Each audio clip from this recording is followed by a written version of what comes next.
Sadia Bidika Kacha ono Nana J Obrempong CP Watrase Abrantia Tebrofo.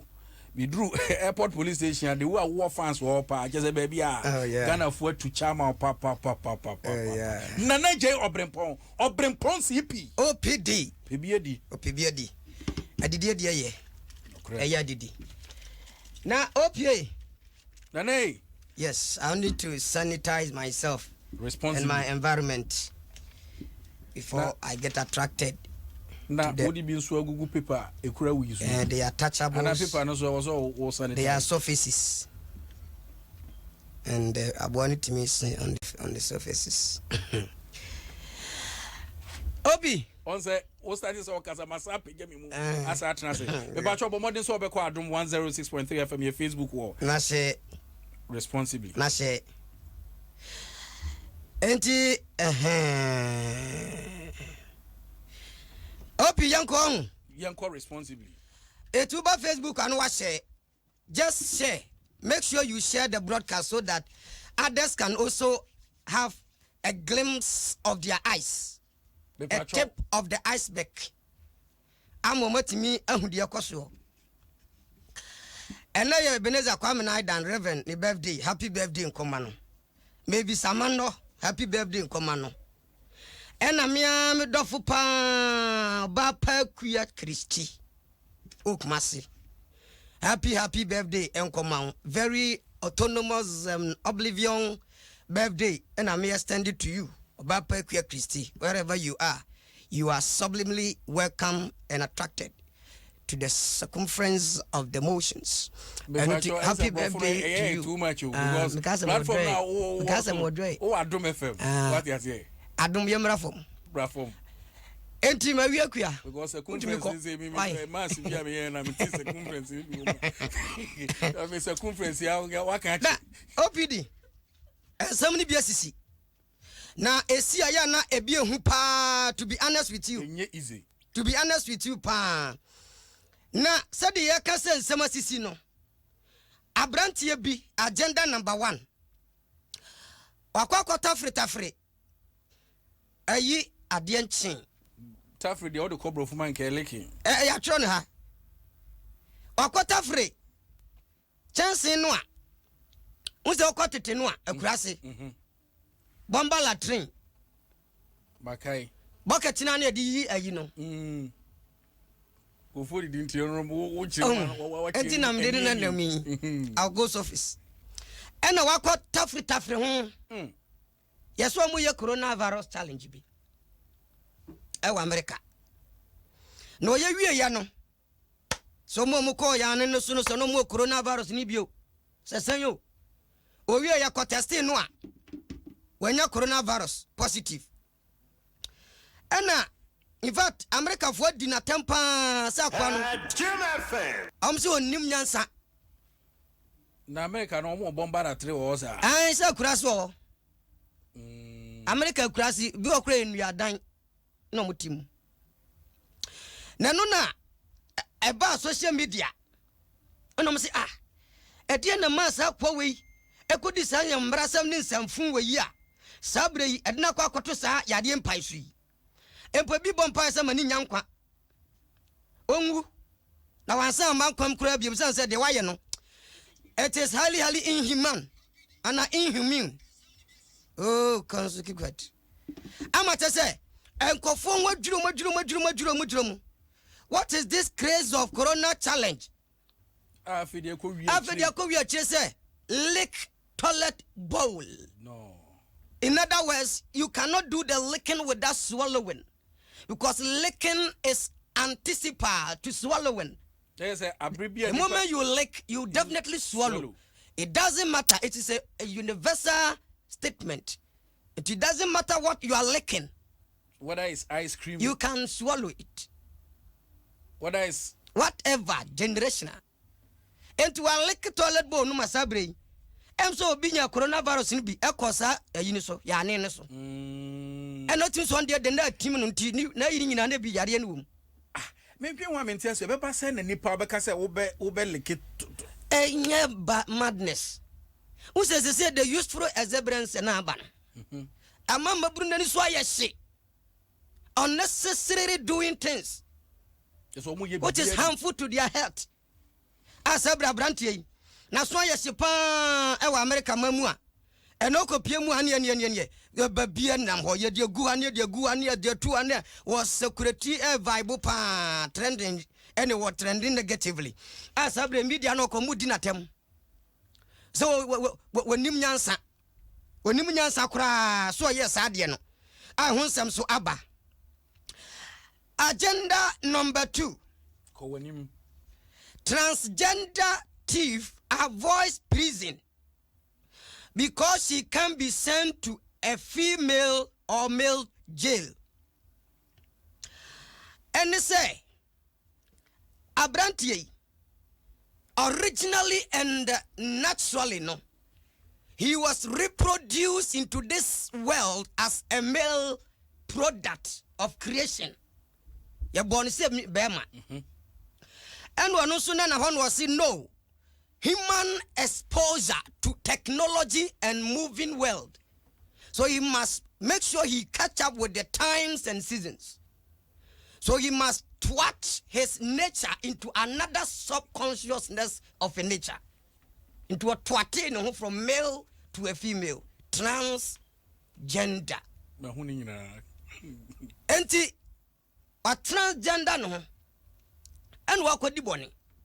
And what the bonnie achino? Yachin ya same fan cause police for her. And your money JTM 6 months. 6 months no na ne lawyer Auntie Rebecca eba no say. Eti me client no mo de ne ko sell ben. Ema die mu ana mema die mu. Because when this certificate bia dey approve akira mo say. Yadane no ba. Ano so ne na nam wo yi. Aso yo ba, aso ye bema.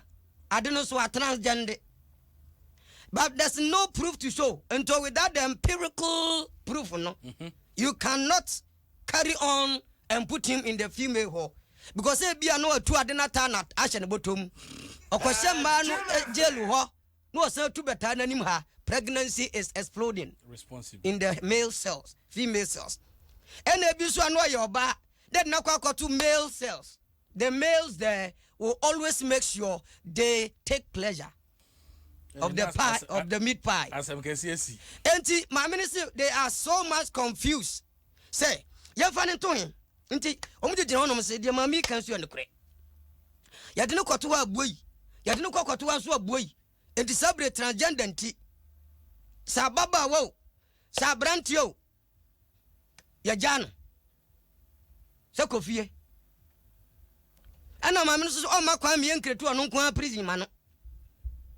Say your name with gender, anti neutral gendalism prison, a bini cream. And you go home. Asabre, I am Sembebre, na Lewis Crown Court, and as some will ya. And also say your papa good news, so acquire your friend say Lela Le Fe, Lela Le Fe. Lela le fe. And I just say, do any dinner will be free. Lela le fe. So, Kitan Fantinica Crass or as I chum abu. Effie, sister Effie. Enti, and I le fe, ne watono, and I jana manako. OPA, Jesu ye. Assembia si. Nigeria, Inugu. Nigeria, yeah. Enugu. So few your friend is Timothy Ngu. Pastor Ngu in Enugu, state of Nigeria. 53-year-old man. As I'm speaking, without mentioning words or fear nor favor, what I'm impregnated 20 church members, including their grandsons and their children. Wow. Et to anyemia. No me back home. Me ba no so ba no anyem no. And no just it's uncountable. I said to kunkum ye kan ni pa ne an kan ma. To anyemia e be kan me ba me madam nanan de. It is just auxiliary verbs. And among 20 members no. Wanyim wo mu nyina through sex. Wow. Not artificial insemination or spiritual excitement and a kofabaya. It was deliberate, sumptuous, delicacious, bedmatic orientation. Bibi ha sofo no. Bibi ha no. That says the Lord. Because unim wakoye sofo yi. Enema Osi nyame se. Ebeba se no watimi anyem. Chese. Sofo si nyame ne kan. Timothy say, osi nyame se. Onye saade no. Na woye bebua no. Desa nyame kasa. Onu no kan. Osi nyame se. Eno da nche kra no a. Wose omu anyim omu nyina no. He took the signature of their husbands. Wow. Oh yes. A person who writes signature is what? A signatory. So their husbands are signatories to the pregnancy. So it is legal. Also ko bia fie. Ko babrim pompesa menyem wo yire. Osi okay masan. And wa jeje mema 20 signature. And wa share that ko share them.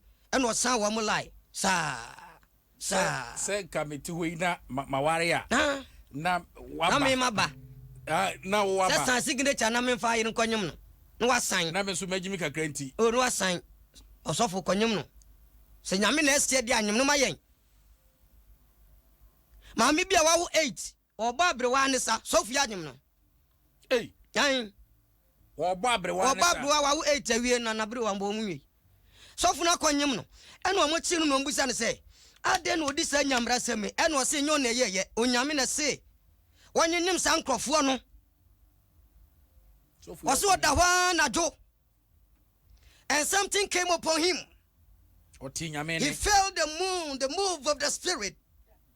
And there was some atmosphere came over him like a cloud. And he heard a voice. Timothy, Timothy, Timothy. And what is Papa? And was go out there, get them pregnant. Thus say the Lord. Go out there. Go out there. I send you, go out there. And what call ye? No, so according to no. Oh, and yeah, one in your musa. Now, Panio Casad mine Nugu, State Police Command, no. And what they are to anima with him say. One move to Tona Noa and was he was obeying what God was telling him to do. So he doesn't see anything wrong to impregnate the 20 members in the church. But when this over Adom 106.3 FM na wakoshe eye asemwa. Osofu ni picture kwa de to. Osofu ni picture de to. Ne ho nya fese. Ne ho nya fe kete. Asemu. And wanyim 20.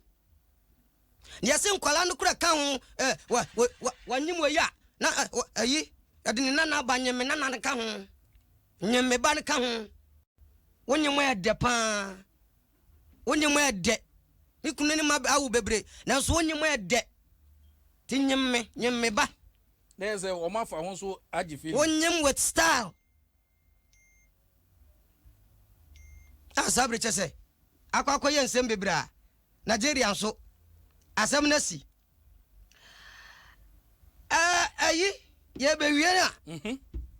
Osofu yi. Yes, unse omko asori yes deliverance. No credit. Ye hu bi Ghana ye TV. Pay out. Bomodin so obeko eye Facebook. Adom 106.3 FM Facebook wall. Na ye de eye software Obrempon e kan story e to sabre now so watimi ahwe. Sofu na so okum okra. Unse okra ye kuna a radical means. Eti sofu no chese. Se wasi ahiham. Na watie maame no kon e de ase ne motoam. Na wo boom jen no. Wait, me fear ni park me asu sa so for you. It is dangerous. Oh yes, because when yes healing ministration kra. Dabi. Wait. Ebia na se waso nipa kon na obi amomodin hwe se wei natural fabrem se wei eye ade a eye healing na sofu no kire se what ni tie fi so honhomani woni tim to oyiniti no de ti fufura betua so ba na se kan ni ho onu so sa no no okɔkye no ɔkye kusi a wɔtiniti firi so enti wɔte maame ne ti na no ne yɛbusa ne sɛ ɔsɔ na wobɛte ne ti di a ɛne fa no kɔ yie ma yɛnkafoɔ no hɔ ɛna so wɔyɛ honhom titie to wɔtiniti honhom ɔtiniti honhom mu ba wara mi o honhom titie HTT ebacho ko Facebook na ehwe eye sofu yasemu a walking very omnibus very barbaric anohye wo hwe se sofu pa buma oba pa ezo because no obokunu na dojina oni kunu sei ni kunu so aso dem obi won sansem we eben ye hwena no ye wa ha hu bi na wo de me de no kra se wo no kra wakoye sofu so ahu ba me nye we na ye tietia enkrofo ayase na ye nyoma bi ensem fata ba ya na hu say there is a concord if you don't concur I can't conform. There's a concord in they agree ebini say obi san signature say nyemere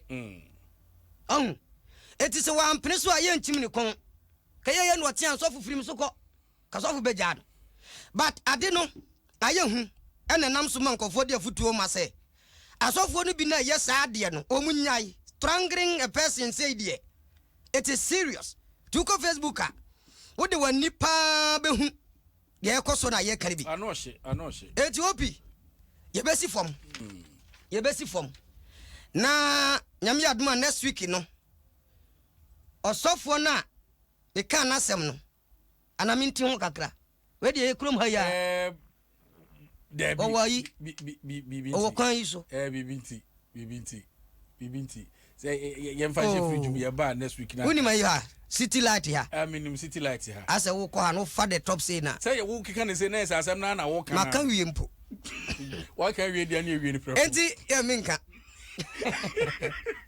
enti yanko ye besa hia biem na osofo ye de no asem beba na ye tufu say omo amokọ asori a bibia is okay for them no we should wise up yema kwan ma sofu in the name of the sofu no onye ni kwan de oye no correct ya wie Obrim CP beda se papa